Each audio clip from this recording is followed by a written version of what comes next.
Technically, it was a debate Tuesday night. By many accounts, in reality, it was a cluster. Donald Trump and Joe Biden were at odds about the president's management of the pandemic. It's a very political thing because people like this would rather make it political than save lives. They're going to be This is the same man it's who all told set you up. by Easter this would be gone away. And by the way, maybe you could inject some bleach in your arm, and that would take care of it. There was this exchange when the president was asked about a New York Times report that he paid only $750 in federal income taxes in 2016 and 2017. I paid millions of dollars in taxes, millions of dollars of income tax. Show us your tax returns. I went, you'll see it as soon as it's finished. You'll see it. We saw this when the president was asked to denounce white supremacist groups, one in particular. Proud Boys. And right Proud Boys, stand back and stand by. And yes, there were insults. Everybody knows he's a liar. But you I just agree. want to make sure. Joe, you're the liar. Will you shut up, man? Listen.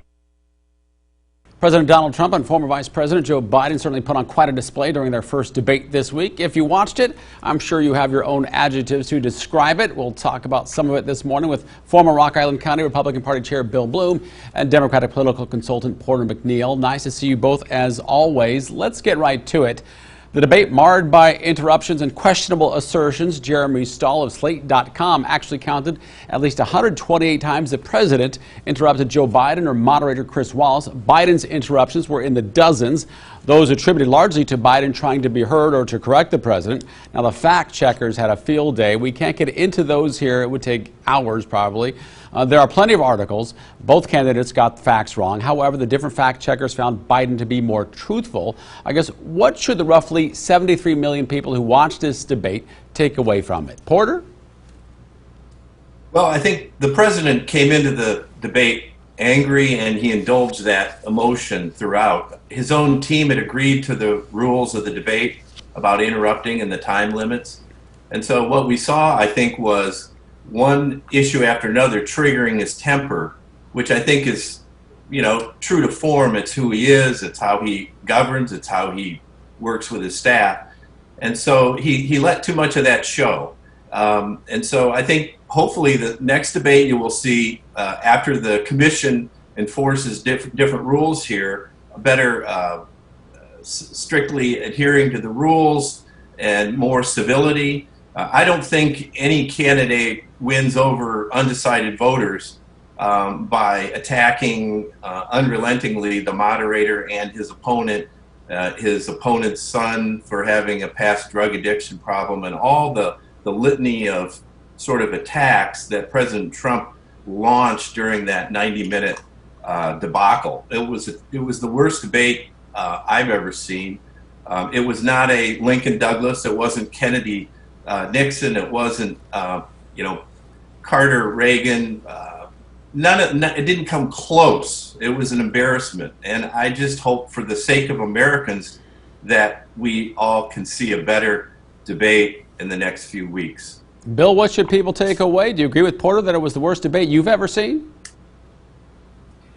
Well, believe it or not, I have watched the debate 3 times now. Wow. And the first time there was a lot of noise from the interruptions and quite frankly, the name calling from the vice president. But the second time I watched it, it was easier to filter that out and listen to the actual substance of the debate. And the third time through, it was easier still. So I would like to see a little less interruptions. I think actually Trump did himself a disservice by interrupting as much as he did. I think had he given Biden a little bit more time, he probably would have hung himself even more than he did in a couple of cases.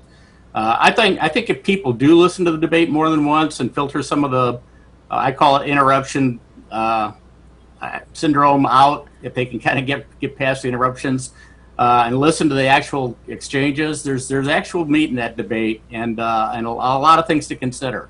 So, it's unfortunate that the vice president's son had to be brought into the debate, but the fact is that his financial dealings with aggressor countries is an issue. And when you talk about conflicts of interest and possibly leveraging against a potential president, I think it's something that has to be put on the table for discussion. Well, Bill, let's talk about getting into what issues brought out the strongest arguments from the two candidates. Issues, not personal attacks here, Bill.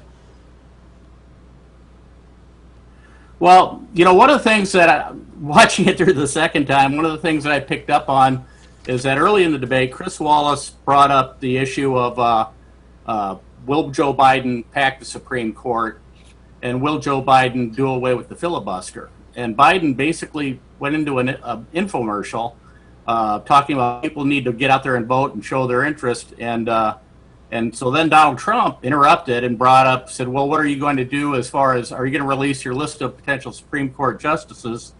And Biden refused to do that too. And that somewhere in that point, Biden started calling him names. He called him a clown. He called him a liar and all sorts of other things. And really, that was the first instance. I mean, the interruptions were a distraction, that's for sure. And like I said, Trump would do better to back off on that. But the sophomoric stuff, the really sophomoric stuff, was brought up by Joe Biden. Porter, what issues do you think brought out the strongest arguments from the two candidates? Well, I think when Joe Biden turned to the camera a few times and spoke directly to the American people, that we're a less healthy nation thanks to the COVID crisis, that we're a more violent nation thanks to the civil unrest, and that our economy is in shambles, and that he feels that pain. I think he came through and broke through the clutter and the chaos of the debate a few key times by directly addressing those issues. But let's be honest, the interruptions primarily by the president, any fair-minded viewer watching that, was a constant interruption and bullying. Finally, any human being would respond the way Vice President Biden did. This is unfortunate, but it started from the first moment of the debate when Joe Biden could barely get words out of his mouth and was being interrupted. So let's be clear, if this were a sporting event, the president would have been disqualified right out of the gate. So what we need to see are, when you ask me about issues, it's hard to remember because it was just chaos throughout the debate. But I think the theme was we are less economically well off. We are a more unhealthy nation due to COVID, 205,000 casualties. And I think we don't see a national strategy from the White House. And that point, I think Vice President Biden pushed through the clutter and the chaos of this disastrous debate. Well, I'm going to end the main part of this conversation here. For those of you watching on television, we'll be keeping this conversation for you online. You can check out that web extra at arquacities.com. Thanks to Bill Bloom and Porter McNeil. Now our question of the week. What do you think about the presidential debate? Send your answer by email to fortherecord@whbf.com or respond to this post on Facebook at the local 4 News WHBF TV page or on my page.